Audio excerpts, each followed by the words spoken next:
भज गोविंदम आदि शंकराचार्य द्वारा रचित एक प्रमुख स्तोत्र है जो वेदांत और आध्यात्मिक ज्ञान के महत्वपूर्ण सिद्धांतों को सार्थकता से प्रस्तुत करता है। यह स्तोत्र आदि शंकराचार्य के दर्शन के महत्वपूर्ण प्रिंसिपल्स को समझाने के साथ ही जीवन के वास्तविक और धार्मिक मार्ग को सुझाता है।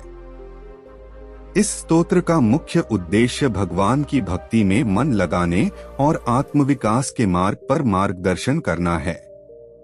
यह स्तोत्र आदि शंकराचार्य के दर्शन के महत्वपूर्ण प्रिंसिपल्स को समझाने के साथ ही जीवन के वास्तविक और आध्यात्मिक मार्ग का मार्गदर्शन भी होता है। भज गोविंद स्तोत्र का उद्घाटन निम्नलिखित पंक्ति से होता है। भज गोविंद गोविंद भज मूढ़म ते संप्राप्ते सन्निहिते काले नहीं नहीं रक्षति दुकृं करणे। इस पंक्ति में आदि शंकराचार्य स्पष्ट रूप से यह संदेश देते हैं कि भगवान की भक्ति केवल शब्दों में नहीं बल्कि भगवान की सेवा और भक्ति में होनी चाहिए। स्तोत्र का उद्घाटन आदि शंकराचार्य द्वारा एक बेहद महत्वपूर्ण संदेश के साथ होता है कि मानव जीवन का असली उद्देश्य भगवान की प्राप्ति है और इसके बिना सभी प्रयास होते हैं व्यर्थ। भज गोविंद स्तोत्र का मुख्य संदेश। एक भज गोविंदन, यह पहला पंक्ति है और यह कहती है कि हे मूढ़ बुद्धि वालों, भगवान का भजन करो। इसका अर्थ है कि मनुष्य को अपने जीवन में भगवान की भक्ति को महत्वपूर्ण मानना चाहिए और उसे अपने जीवन का मुख्य उद्देश्य बनाना चाहिए। 2 संप्राप्ते सन्निहिते काले, इस पंक्ति के माध्यम से यह संदेश दिया जाता है कि मृत्यु आने पर यह केवल जन्म के आखिरी चरण होता है और इसके बाद भगवान के प्रति कोई भी क्रियाएं सहायक नहीं होती। इसलिए अंतकाल पर आत्मा को भगवान की ओर ध्यान केंद्रित करना चाहिए। 3 नहीं नहीं रक्षति दुकृं करणे, इस पंक्ति में स्पष्टता से यह कहा जाता है कि दुखों में भगवान का भजन नहीं किया जा सकता है और दुखों में भगवान की कृपा नहीं मिलती है। इसलिए मनुष्य को दुखों से मुक्त होकर भगवान की भक्ति करनी चाहिए। स्तोत्र के इन प्रमुख संदेशों के साथ ही इसमें आदि शंकराचार्य के द्वारा जीवन के वास्तविक और आध्यात्मिक मार्ग का मार्गदर्शन भी होता है। वे भगवान की भक्ति के माध्यम से मोक्ष की प्राप्ति की प्रमुख दिशा को बताते हैं और बताते हैं कि अनंत मानव जीवन का असली उद्देश्य क्या होना चाहिए। स्तोत्र के अन्य भाग में भी आदि शंकराचार्य द्वारा उपदेश दिया जाता है जो आत्मा के महत्वपूर्ण गुणों के साथ होता है। उन्होंने यह भी बताया है कि जीवन में संग्रह के साथ संयम और अनित्यता का आदर करना चाहिए। स्तोत्र के इन प्रमुख संदेशों के साथ ही इसमें आदि शंकराचार्य हमें भगवान की भक्ति के महत्व को समझाते हैं और हमारे जीवन को भगवान की सेवा में लगाने का प्रोत्साहन देते हैं। इस स्तोत्र के माध्यम से हमें यह समझाते हैं कि भगवान की कृपा को प्राप्त करने के लिए केवल विचार और शब्दों की जगह कर्म और भक्ति की आवश्यकता है।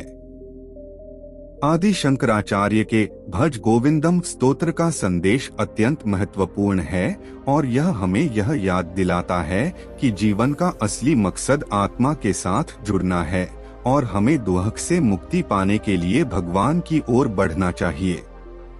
भज गोविंदम भगवान की भक्ति का महत्व। यह कहानी है एक समय की जब एक गांव में एक युवक नामक राजीव रहता था। वह बहुत ही प्रामाणिक और आध्यात्मिक आत्मा था जो अपने जीवन का उद्देश्य ढूंढ रहा था। वह हमेशा ध्यान और तपस्या के साथ अपना समय बिताता था और भगवान की खोज में व्यस्त रहता था। राजीव के दोस्त और परिवार वाले चिंतित थे क्योंकि वह अपने जीवन के बड़े महत्वपूर्ण सवालों का समाधान नहीं पा रहा था। उनकी चिंता केवल मानव जीवन के साथ ही सीमित नहीं थी बल्कि वह आध्यात्मिक दुनिया के अद्वितीय रहस्यों के बारे में भी थी। एक दिन एक वृद्ध साधु गांव में आए और राजीव से मिलने का इच्छुक थे। राजीव ने उनके साथ समय बिताने का इस्पात दिया और उनसे आध्यात्मिक ज्ञान की खोज में उनकी मदद करने के लिए प्रार्थना की। साधु ने राजीव से पूछा, क्या तुमने कभी भज गोविंदम स्तोत्र सुना है? राजीव ने कहा, हाँ, मैंने इसका नाम सुना है, लेकिन मैं इसका अर्थ और महत्व समझ नहीं पाया हूँ। साधु ने हंसते हुए कहा, राजीव, भज गोविंदम स्तोत्र आदि शंकराचार्य द्वारा लिखा गया है और यह एक अत्यंत महत्वपूर्ण आध्यात्मिक ग्रंथ है। इसमें भगवान के प्रति भक्ति का महत्वपूर्ण संदेश दिया गया है और यह हमें यह याद दिलाता है कि जीवन का असली उद्देश्य भगवान की भक्ति के माध्यम से उनकी प्राप्ति है।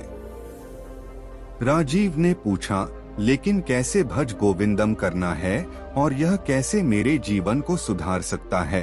साधु ने विस्तार से बताया, भज गोविंदम का मतलब होता है भगवान की भक्ति करो। यह स्तोत्र बताता है कि जीवन के हर क्षण में हमें भगवान के स्मरण में रहना चाहिए और उनके प्रति आदर और प्रेम दिखाना चाहिए। साधु ने जारी किया, नहीं नहीं रक्षति दुक्रिंग करने कहता है कि दुखों में भगवान की कृपा नहीं मिलती है। हालांकि वह हमें उनकी भक्ति में लिपट जाने का मार्ग दिखा सकते हैं और हमारे दुखों को हल करने में हमारी मदद कर सकते हैं। राजीव ने साधु के शब्दों को ध्यान से सुना और उनकी सीख को अपने जीवन में लागू करने का निश्चय किया।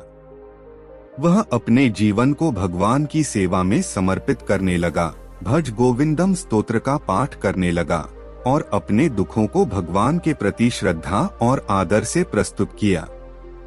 धीरे धीरे उसका जीवन परिवर्तित हो गया। उसने आत्मा की गहरी अनुभूति प्राप्त की और अपने जीवन को एक सजीव आध्यात्मिक अनुभव के रूप में जीने लगा। वह दुखों के बावजूद शांति और आनंद का अनुभव करने लगा और उसका आत्मा बगीचा फूलों से भर गया। इस कहानी से हमें यह सीखने को मिलता है कि भज गोविंदम स्तोत्र हमें भगवान की भक्ति के महत्व को समझाता है। यह हमें याद दिलाता है कि हमारे जीवन का असली उद्देश्य भगवान की सेवा के माध्यम से उनकी प्राप्ति है। इससे हम अपने दुखों को हल कर सकते हैं और आनंदपूर्ण जीवन जी सकते हैं। भज गोविंदम के उपदेश के माध्यम से हम यह सीखते हैं कि हमें हर क्षण भगवान की सेवा में समर्पित रहना चाहिए और उनके प्रति आदर और प्रेम दिखाना चाहिए। इससे हम आत्मा को शांति और सुख प्राप्त कर सकते हैं और दुखों से मुक्ति प्राप्त कर सकते हैं।